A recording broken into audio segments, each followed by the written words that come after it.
Faille. Salut à tous et à tous les amis, bienvenue sur le duel.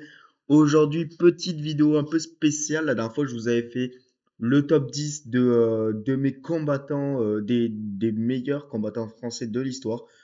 Là, on va partir sur un top 20. En réalité, il y en a 22, mais je pense que dans le titre, je vais écrire top 20 pour que ça soit plus fluide. Les 22 combats à faire à l'UFC actuellement, on a eu les trois premiers UFC qui sont passés. Là, cette nuit, on a un autre UFC, Oliveira contre Brandon Moreno. Et là, je vais faire les trois, les 20, 22 exactement tout, combats à faire à l'UFC pour dynamiser. Là, il y a tout qui s'est un peu calmé, donc on va partir sur des bonnes bases. Voilà, on va commencer par les poids mouches et on va finir par les poids lourds. Donc les amis, bienvenue sur le duel. Aujourd'hui, c'est le top 22 des combats à faire à l'UFC et on va commencer par le premier. Joshua Van, soit le rematch face à Pantora, soit Tatsuro Taira. Je vais m'expliquer pourquoi je dis ça. Parce que comme on sait, voilà, il y a eu ce combat, Joshua Van Pantora. Moi, je suis un grand fan de Pantora, donc j'étais pour Pantora, mais j'aime beaucoup Joshua Van aussi. Donc, il y a eu ce combat qui s'est fini en 30 secondes. Pantora est tombé, il s'est cassé le bras. On ne sait pas quand il va revenir. Si il a l'opportunité de revenir rapidement, et ben le rematch, sans aucun doute, c'est ce qu'il faut faire. Et je pense que tout le monde est assez d'accord là-dessus. Pantora contre Joshua Van. Je pense que Pantora gagnera ce combat. Et sinon, bah, si Pantora met trop de temps à revenir, on peut pas le laisser Joshua Van comme ça. On va lui proposer un combat. Ça reste quand même le champion incontesté, qu'on le veuille ou non. C'est même pas une ceinture intérimaire. Et pour moi, Tausio Tara, c'est quand même le prétendant le meilleur à cette ceinture. Alors, il y en a qui vont dire Manel Capé. Oui, Manel Cap, il peut prétendre à cette ceinture. Mais, euh, mais j'ai plus d'intrigue quand même. Alors, on peut faire ce combat dans un monde où il y a Joshua Van contre Pantora. Je vois bien le Manel Cap qui face à Taira. Et ça, par contre, ça serait un combat qui me chaufferait pas mal à regarder. Donc, si l'option 1, c'est Joshua Van contre Pantora, et bien, allez, hop, Manel Capé contre Taira. Et si dans un monde où malheureusement Pantora ne peut pas revenir rapidement, mais je pense que Pantora va revenir parce que sinon le combat entre Van et Taira aurait été déjà annoncé, selon moi. Mais voilà, il est sur deux victoires d'affilée. Alors oui, il y a ce revers contre Rival, ça fait un an maintenant, même deux. Voilà, mais c'était un énorme combat et Royval, c'est pas facile. Alors oui, il a eu ce gros combat là face à Joshua Van. Oui, Manel Capé a fait ce que Taylor a réussi le mettre KO, mais voilà, je, j'aurais plus tendance à vouloir voir Taïra avoir cette chance à la ceinture parce que je pars aussi du principe que si c'était Pantora qui avait gagné face à Joshua Van, personne n'aurait voulu voir Pantora, Manel Cap, c'est déjà arrivé, on sait ce qui s'est passé. Bon, voilà, fin de l'histoire, on n'en parle plus. Merci, au revoir. Euh, Oui, voilà, c'était en 2021, Manel Capé versus Pantora. Je sais que voilà, il a une grosse fanbase, mais voilà, voilà. Ensuite, on va monter de catégorie et ce combat que tout le monde veut voir, c'est Merab versus Yann Peter-Yan, le troisième combat entre ces deux hommes. Le premier qui s'était soldé par une victoire de Peter-Yan, le second de Merab Dvalishvili, pardon, le second par Peter-Yan qui a récupéré sa ceinture alors qu'il avait mangé trois défaites d'affilée et qui a réussi à revenir. Performance énorme de ce combat. Faut savoir quand même que Merab c'était quatre combats dans une année avec ce combat contre Peter-Yan. Donc voilà, je serais intrigué de le revoir combattre, enfin, revoir ce combat avec plus de préparation des deux côtés, hein. Je dis pas que Merab va forcément gagner, peut-être pas. Et je pense que s'il y a ce combat, quand même, Merab réussira à reprendre la ceinture. Mais voilà, beaucoup aimeraient que Oumar, on va en parler juste après, que Oumar Nurmagomedov ait un combat face à Peter-Yan. Pour moi, ça n'a pas trop de sens. J'ai pas trouvé que Oumar avait montré spécifiquement des belles choses lors de son dernier combat, sa dernière apparition, pour avoir un combat face à Peter Yan. Au Malais, j'en parle pas, même pas. pense pas qu'il ait encore le droit à une chance au titre. Alors, on va en parler de ces deux-là juste après. Mais pour moi, ça a du sens. Merab Dvalishvili qui affronterait donc Peter Yan pour une revanche, un troisième combat. Et ça ferait une trilogie déjà pour l'UFC. On sait que l'UFC adore ça. Les deux ont gagné un combat chacun. Donc, l'UFC pourrait vendre vraiment pas mal ce combat. Les gens regarderaient, évidemment, ça serait vraiment spectaculaire à regarder. Et il y aura une grosse fight week avant. C'est que Merab aime bien parler, aime bien faire le show. Peter Yan, ça reste quand même un vieux de la vieille qui est là depuis un moment à l'UFC, ancien champion. Il a été donc 2 fois champion dans cette KT. Et le public l'aime beaucoup. Donc, vraiment. Moi, à mon avis, je suis persuadé que l'UFC va se diriger là-dessus. Et Peter Yan Merab Dvalishvili devrait récupérer sa ceinture à l'issue de ce combat, mais ça sera pas du tout un combat facile. Dans la même catégorie, évidemment, ça c'est un combat qui me hype aussi. Umar Nurmagomedov versus O'Malley. Tout le monde veut voir ce combat. Comme ça, le gagnant de Umar O'Malley. Et on peut même limite faire les deux sur la même carte. Euh, sur Merab versus Peter Yan, ça serait le main event. Juste avant, on aurait Umar versus O'Malley. Et c'est sûr que là, le gagnant de Umar versus O'Malley aurait droit à une chance à la ceinture. Je sais pas réellement sur quoi on se dirigerait. Moi, je vois pas mal de failles quand même dans les striking d'Umar. Maintenant, je pense que on a vu ce que O'Malley valait en lutte face à Merab Dvalishvili. Donc voilà, je pense que l'UFC va même se diriger vers ce combat. Ils vont pas protéger spécifiquement O'Malley. Donc là, je ne sais pas trop à quoi m'attendre. Est-ce que Oumar arriverait à faire une grosse prestation ou est-ce que ce combat il mettrait déjà en 5 ou 3 rounds? Si c'est en 3 rounds, il y aura la décision et je vois bien Oumar réussir à s'imposer. Si là on va en 5 rounds, on a vu le cardio de Oumar Nurmagomedov vraiment avoir des grosses failles face à Dvalishvili. Et je pense que dans un monde où on va en 5 rounds, eh ben, on pourrait vivre ce que les Nurmagomedov n'ont pas envie de voir. Se prendre un KO en plus face à O'Malley, ça serait vraiment atroce. Je pense qu'ils veulent bien éviter ça. On va pas trop s'attarder maintenant sur Omar O'Malley, mais je pense que l'UFC devrait se diriger là-dessus pour bien dynamiser la KT. Juste au-dessus, on va avoir notre champion, Volkanovski, qui a conservé sa ceinture le week-end dernier face à Diego Lopez, qui va avoir le droit à une petite pause bien méritée parce que ça a quand même été un combat en 5 rounds où les deux ont été touchés, même si c'était une énorme domination. Et je le vois affronter le gagnant du prochain UFC Londres, Murphy contre Elvoev. Ça, pareil, combat qui m'a hype énormément. Je sais pas du tout comment ça va se finir. Deux combattants qui sont quasiment invaincus. Alors, il y a eu ça. Murphy a beaucoup joué sur ce combat à l'entraînement où il a vu Mikhail Elvoev. Maintenant, le gagnant entre les deux mériteraient déjà d'avoir une chance au titre. Les deux méritent, selon moi, même plus que Diego Lopez d'avoir une chance au titre, plus que Yair Rodriguez, parce que ça paraît beaucoup de Yair Rodriguez avant qu'il y ait l'annonce du combat face à Diego Lopez. Donc, les deux méritent déjà d'avoir une chance au titre. Donc, nul doute que le gagnant va avoir une chance au titre face à Volkanovski.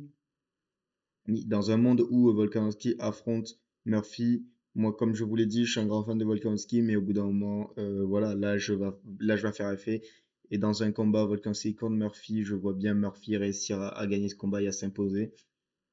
Néanmoins, je pense pas qu'Elvoev peut gagner contre Murphy, mais je le vois avoir moins de chances de gagner face à Volkanovski que Murphy face à Volkanovski.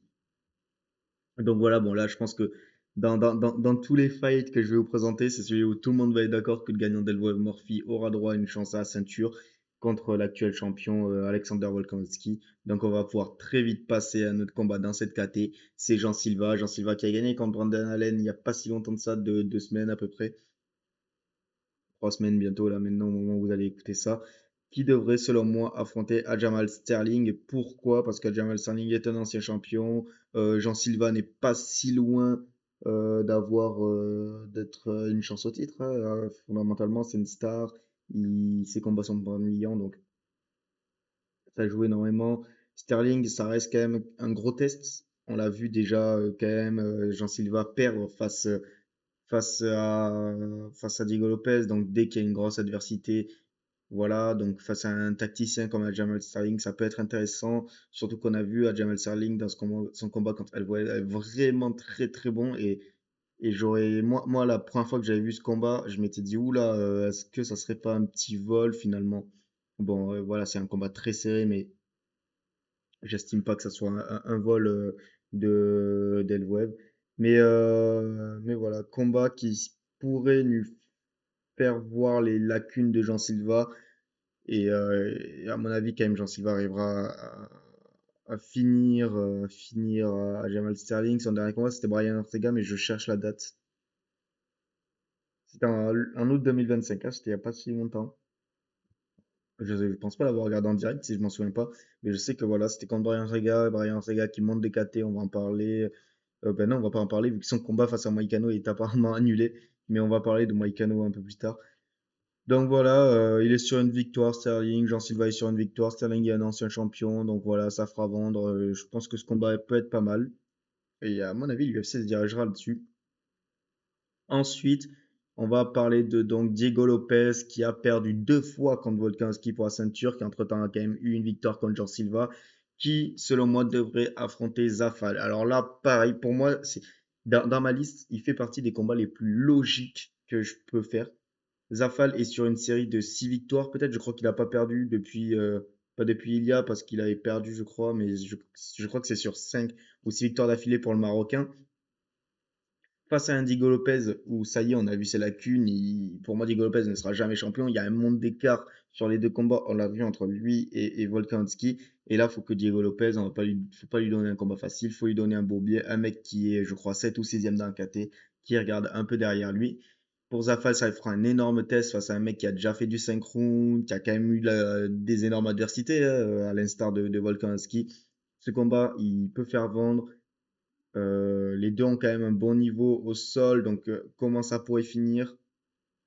Les deux ont un bon niveau striking. En fait, je sais même pas comment ce combat pourrait finir. Là, encore les autres, j'ai ma petite idée sur qui gagnerait. Là, je sais pas. Alors, j'aime bien Youssef Zafal, Diego Lopez, je suis pas très fan, mais ça, c'est le combat à faire. Je trouve que, en fait, c'est dans une logique sportive, c'est le meilleur. Zafal mérite d'avoir un gros nom, mérite d'avoir un top 3, un top 5. Et Diego Lopez, après ses 2 revers face à Volkanovski, doit regarder bien derrière lui comme il avait regardé pour Jean Silva. Donc ça a du sens pour moi, ce combat.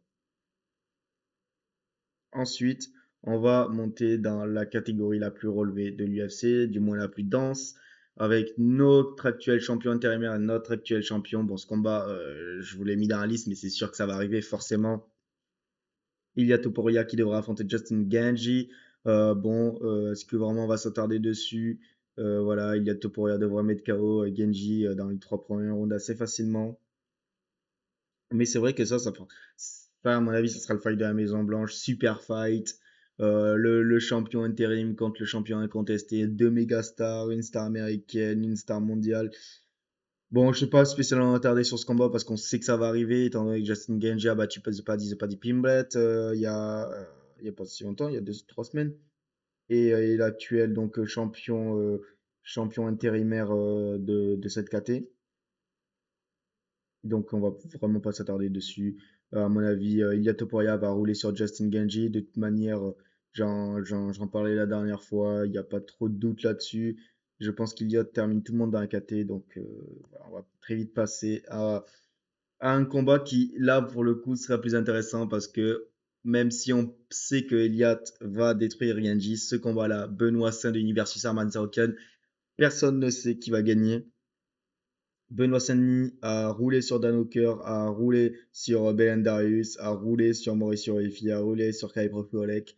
Il mérite de continuer à regarder devant lui et à mon avis, ce combat face à Arman est d'une logique. Alors certains vont parler de la BMF, on va en parler juste après, donc je ne vais pas évoquer ce sujet maintenant.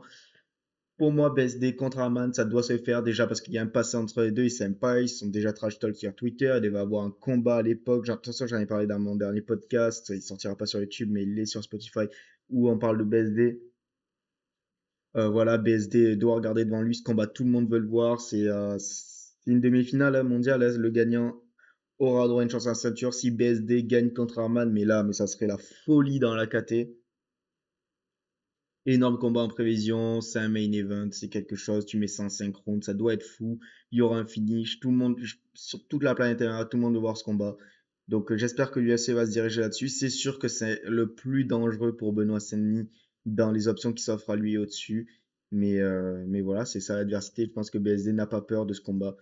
Et donc voilà pourquoi j'ai mis BSD contre Arman Tsarukyan dans la liste. J'en ai pas parlé juste avant parce que je voulais en parler maintenant. Le gagnant de la BMF contre le perdant de la ceinture incontestée, ou BSD ou Danoker. Alors là, c'est, je sais que le but de ce podcast, c'est vous faire des matchmaking, mais je m'explique. Parce que ça aura du sens une fois qu'il y aura l'explication. Donc, le gagnant de la ceinture BMF, parce qu'on a ce combat très bientôt entre Max Holloway et Charles de Bronx Oliveira pour la ceinture BMF. Donc, là, on est d'accord. Donc, pour moi, le gagnant, celui qui aura la ceinture BMF, le gagnant va prendre Justin Gaethje parce qu'Ilia Topuria ne va pas perdre, mais admettons dans un monde où Ilia Topuria perd, Justin Gaethje et Ilia Topuria sont légitimes en fait à combattre pour une BMF et sont des stars, sont des gros punchers. Donc voilà. Donc ça aurait du sens que le gagnant, parce que je pars du principe en fait que le gagnant de BSD Arman aura le droit à une chance à ceinture, comme je vous disais. Donc le gagnant de la BMF n'aura pas le droit à une chance à ceinture. Pourquoi? Parce qu'on n'a pas envie de voir Max Holloway et Charles Oliveira recombattre et se refaire KO contre Topuria. Donc le gagnant de la BMF devrait affronter le perdant de la ceinture incontestée. Donc si c'est Topuria, ça aurait du sens de lui donner la BMF. En plus, il n'y a jamais eu ce combat spécifiquement pour la BMF entre lui et Max. Si c'est Genji, ce qui arrivera selon moi, il mérite d'avoir une chance à la BMF, de récupérer sa BMF parce qu'il avait perdu contre Max. Et bien sûr aussi, on a un monde où si Genji perd, c'est aussi son dernier combat. Donc qui pour la BMF? Et là, c'est pour ça que j'y ai cette hypothèse BSD ou Walker. Benoît Saint-Denis, s'il perd, il sera quand même une méga star. Tout dépend comment il perd, mais il est légitime à demander une BMF. Aussi, voilà, il peut se passer plein de choses. Donc, soit BSD ou sinon Dan Hooker. Si Dan Hooker gagne son prochain combat, je ne sais pas qui c'est qui pourrait prendre lors de son prochain combat, mais voilà, admettons, il a un Mauricio Ruffi ou je ne sais quoi face à lui. Bon, ben voilà, Dan Hooker pour la BMF, tous les fans veulent le voir. Tous les fans sont d'accord pour dire que Dan Hooker est méritant pour combattre pour la ceinture BMF. Donc voilà, bon, ça c'est un peu le fight que je vous ai mis qui, voilà, il n'y a pas trop de sens, mais on va très vite passer à quelque chose d'autre. Pas dit Pimblet contre Mauricio Ruffi. Là, ça va en étonner plus d'un. Mauricio Ruffi a gagné contre Rafael Fiziev. Alors oui, on a vu énormément de lacunes. Oui, il gagne sur un contre, mais il perdait le premier et le second round. Mais moi, je vous parle surtout là de super fight que ça va engendrer. Paddy Pimblett contre Mauricio Ruffi. L'UFC vont le faire, c'est sûr. Le fight money pur que ça va être. Les deux vont se trash talk. Les deux se sont déjà trash talk. Waouh! Bon, les deux se sont déjà trash talk il y a quelques temps. Pimblet doit regarder derrière lui. Je pense que l'UFC vont vouloir lui mettre un défi, mais d'un autre côté, un mec qui vend, donc Mauricio Ruffi, gros fighter, qui est une superstar, qui est connu, qui fait de l'argent. Donc là, c'est vraiment le combat money fight qui peut se faire en 5 rounds, que tout le monde va regarder. Les deux, la fight week, elle va être folle parce qu'ils vont s'insulter. Voilà, bref. Pas dit Pimblet contre Mauricio Ruffi, et même sportivement, en fait, ça a du sens. Mauricio Ruffi sur une victoire face à Rafael Fiziev, qui, je crois, était top 10 au moment du combat. Pas dit Pimblet est sur une défaite, une lourde défaite. Donc, ça aurait du sens. En plus, Paddy Pimblet, ça le fera bien regarder derrière lui, histoire de le calmer un peu. Donc, voilà pourquoi je mets un petit Mauricio Ruffi contre Paddy Pimblet, parce que, déjà, ça va être ultra divertissant. Ça, même si vous n'aimez pas Ruffi, même si vous n'aimez pas Pimblet, vous ne pouvez pas dire le contraire. De deux, ça va être pour l'UFC ultra. Ben, ça va rapporter beaucoup d'argent. Et de trois, sportivement, ça a du sens.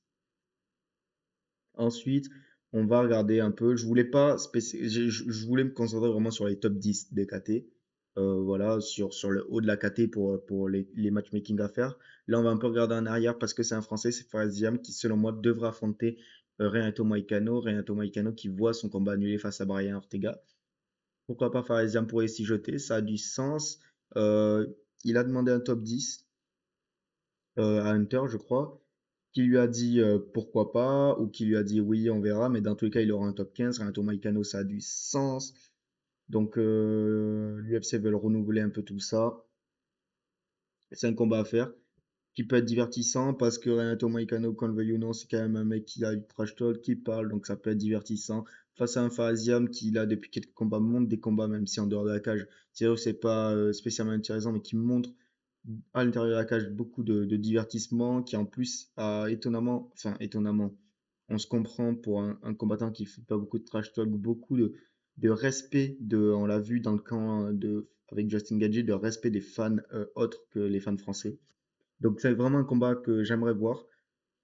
Je ne sais pas spécialement ce qui va se passer et je suis patriote, donc forcément mon cœur va me dire oui, Faresiam a roulé sur Renato Moicano. Maintenant, ce sera l'adversaire le plus dur que Fares aura affronté de sa carrière. Donc voilà, j'ai envie de le voir face à une université comme ça, ce qui pourrait se passer. Et ça a du sens. Voilà, même sportivement, ça a du sens. Faresiam est légitime à ce combat. Bon, Renato Moicano pourrait dire je n'ai pas regardé le top 15 de la KT. Mais en fait, au bout d'un moment, ça y est. On va très vite passer donc à autre chose. On va maintenant parler de notre double. Oula, alors ceux qui regardent sur YouTube, faites pas attention à la faute de frappe qu'il y a eu. Ouais, je vais mettre je vais cacher. Islam. Waouh, j'ai écrit Islam, mais je sais pas, j'étais fatigué sûrement. Excusez-moi pour cette faute d'orthographe, les gars. Contre Yann Gary, donc Machado Gary. Pourquoi j'ai pas mis Morales? Parce que pour moi, Gary a gagné contre Belal. Belal qui était le champion sortant. Morales, que je l'adore, mais il n'a gagné que contre on se comprend. Shane Brady, voilà, c'est pas la même université que Belal. Donc, et pour moi, en fait, je pars du principe, sachant que Rakhmonov ne reviendra pas, parce que sinon à la base j'avais mis Rakhmonov, Rakhmonov ne reviendra pas, Islam va donc recombattre, sachant qu'en plus il avait pas fait un combat dégueu face à Rakhmonov, donc pour moi ça a du sens. Islam Makhachev contre Yann Gary. En plus, on pourrait potentiellement. Alors, on ne connaît pas. J'ai pas l'impression que Gary et McGregor traînent beaucoup ensemble, mais on pourrait potentiellement voir Connor dans le camp de Yann Gary et Khabib dans le camp de Islam lors de ça, de ce combat. Donc, ça peut. Voilà, ça peut. L'UFC peut voir un truc comme ça, vendre encore une fois Daghestan contre Irlande. Donc pour moi, ça a du sens. Gary mérite plus que Morales d'avoir une chance au titre. Alors je pense qu'il va se faire rouler dessus par Islam malheureusement. Le club Gary va se faire rouler dessus. Et Islam va continuer à défendre sa ceinture. Il reste plus beaucoup de combats à Islam. Donc ça fait chier beaucoup de monde de mettre un Yann Gary parce que au fond, les gens savent que Yann Gary va pas gagner. Et qu'à Islam, il lui reste peut-être que 3 combats. Donc pour moi, ça a du sens sportivement de mettre ce combat. Et ça ferait avancer aussi cette catégorie. Et donc là, on va parler de Michael Morales, même si je suis persuadé que l'UFC vont faire un Islam Morales. Si on suit une logique sportive, Morales devrait affronter JDM. JDM est le champion sortant. Donc ça aurait du sens de lui faire un Michael Morales contre Jacques Della Maddalena. Et je serais aussi très, très, très, très intéressé par ce combat parce que c'est deux mecs qui tapent très fort, qui font beaucoup de dégâts.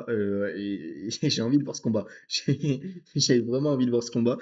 Et vous allez dire, ouais, il a mis ce combat juste parce que ça l'intrigue et il veut le voir. Il veut voir des hommes vraiment se frapper violemment.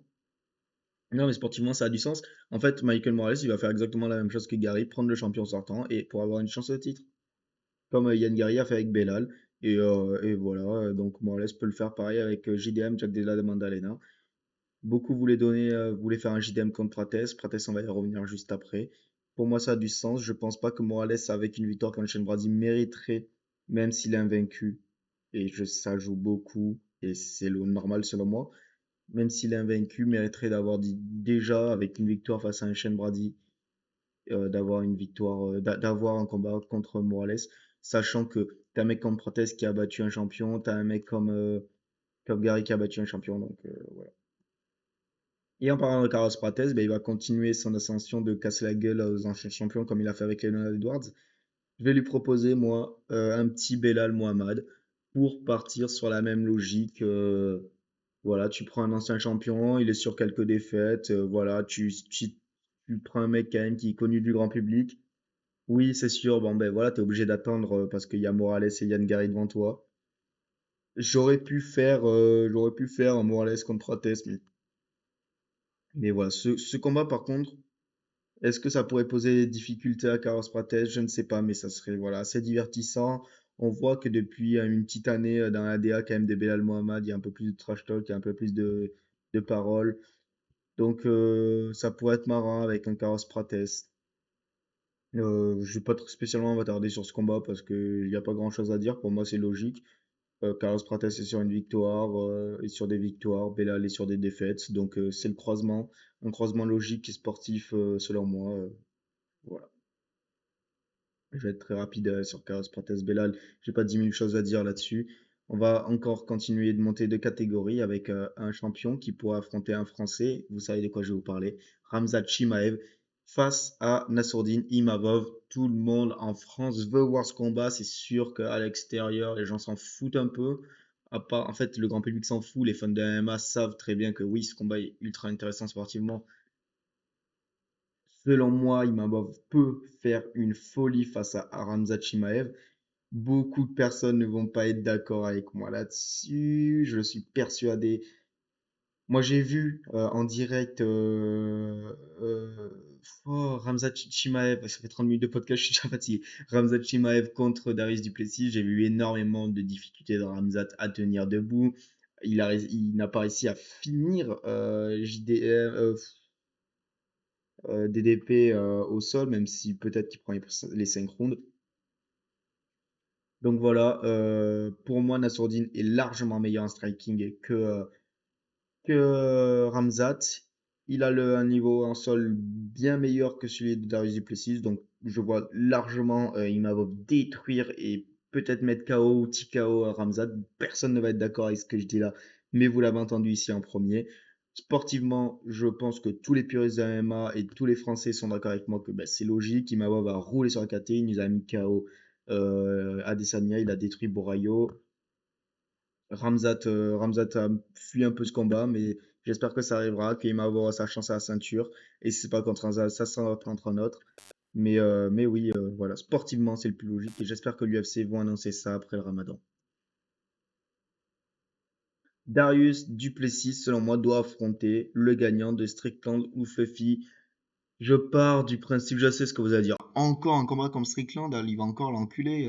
Qu'est-ce que tu fais? Oui, non, mais je pars du principe que Fluffy va rouler sur Strickland en fait. Que Fluffy Hernandez va rouler, va nous défoncer chez un Strickland. Donc voilà.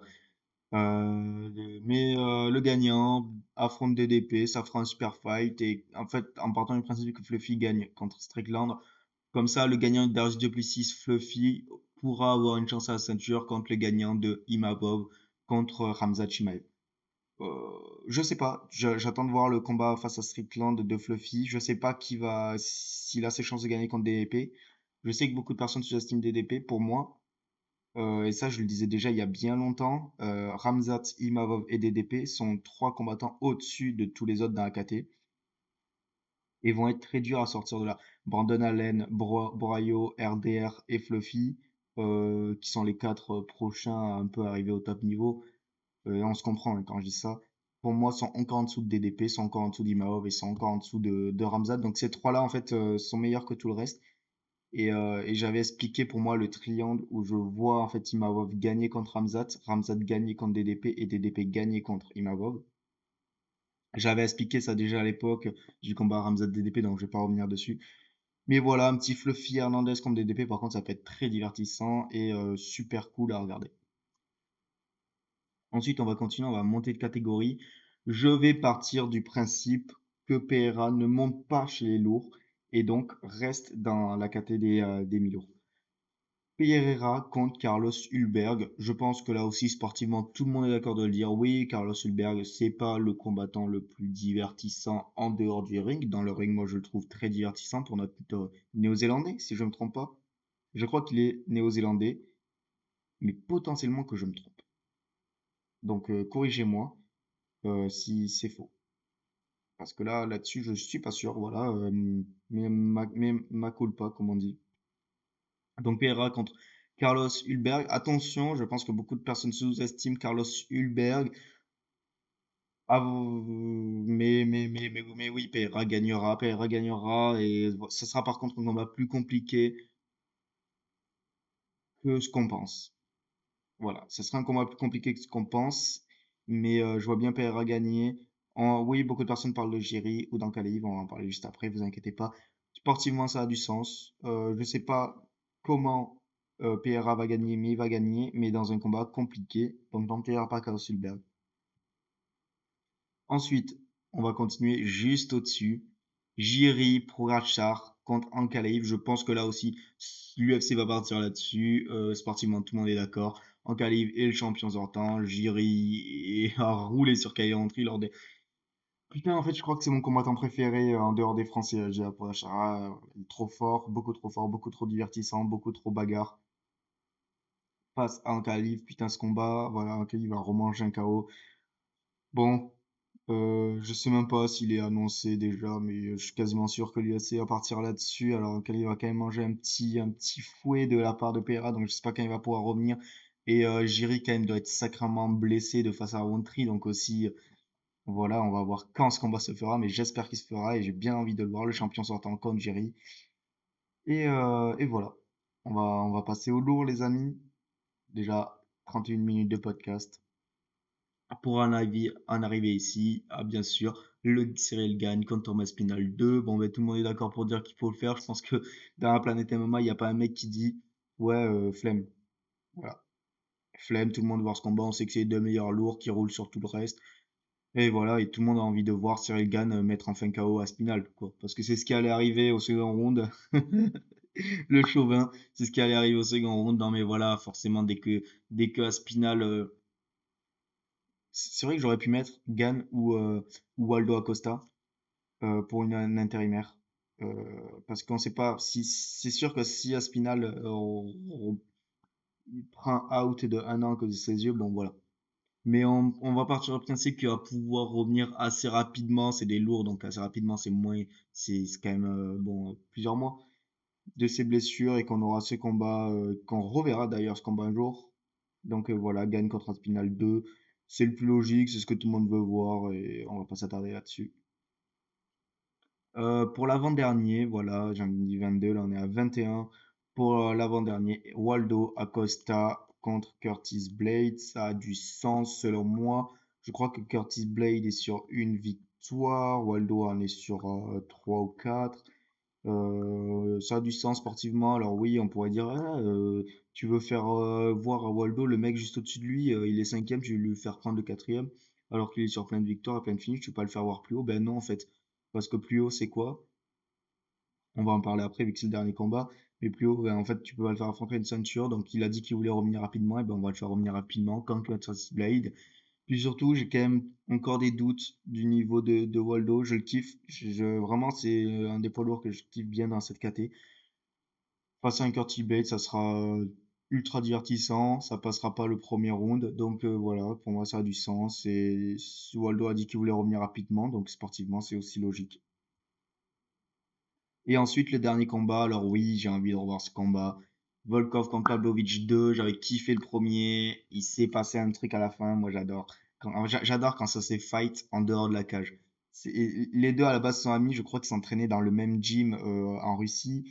Et apparemment, il y a des rumeurs comme quoi ben, ils sont plus trop potes maintenant, ils s'aiment pas trop.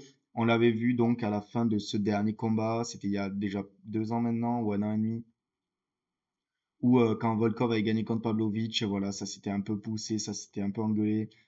Donc voilà, un combat russe contre russe. Le gagnant pourrait avoir une chance à la ceinture. Donc à voir ce qui pourrait se passer. J'ai envie de revoir ce combat. Voilà, il n'y a pas d'explication. Je trouve qu'en fait ça a du sens. Alors oui, on pourrait mettre un Waldo Acosta contre soit Volkov, soit contre Pavlovich. Enfin non, parce qu'il a déjà perdu contre Pavlovich. On pourrait faire un Waldo Acosta contre Volkov, oui. Je serais pas plus choqué que ça.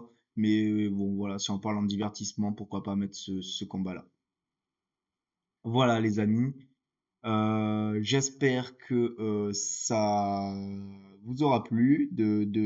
Dites-moi ce que vous pensez des matchmaking que je vous vends là, que, que je suis en train de vous vendre.